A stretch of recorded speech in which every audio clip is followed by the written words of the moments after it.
Let's talk about how to identify the red flags for identity theft in personal information and account activity. In the previous video, we discussed finding the red flags in consumer reports, but there are other ways to identify red flags, including discrepancies in a customer's personal information and unusual account activity. Let's begin by discussing the personal information that we gather from the customer. Personal information that is located on documents and applications is often confirmed by an in-person or phone interview with the customer. Then it is validated using identification documents such as driver's licenses, social security cards, birth certificates, or passports.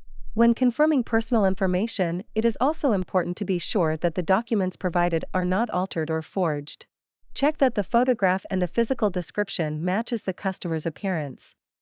Also, be sure that the information contained on the document matches the information given by the customer. A signature should be able to be confirmed using a recent check or previously signed document. When verifying information, be sure that the social security number is only 9 digits and the zip code matches the address provided. Check that the phone number, address, and social security number are valid and exist, and that the social security number is not listed on the Social Security Administration's Death Master file. Next, verify that the address, phone number, or social security number are not the same as recent applications or existing customers, and they were not already associated with known fraudulent activity in the past. A red flag should also be noted when the customer fails to provide all required personal information or does not respond to a request to provide missing information. If the applicant or customer cannot provide personal information that is not typically available on public sources or on stolen items such as credit cards, licenses, or account statements, this can also be a red flag for identity theft. In addition, there are common red flags related to suspicious account activity. Your institution may be notified of unauthorized transactions directly from customers, but active accounts can also be used to assess red flags related to their previously established patterns of activity.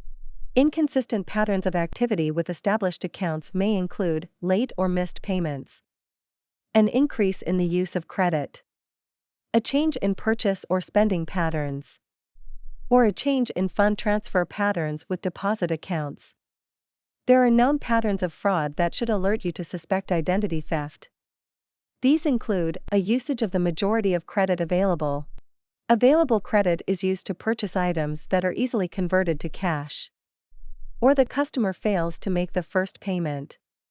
Related to account activity red flags, remember that if you receive a request for a new or replacement credit or debit card within 30 days of a change of address, these should always be verified with a validation of the new address.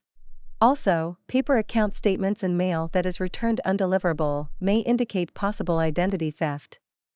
To summarize, in order to detect red flags for identity theft, we have to obtain and review all necessary identification documents.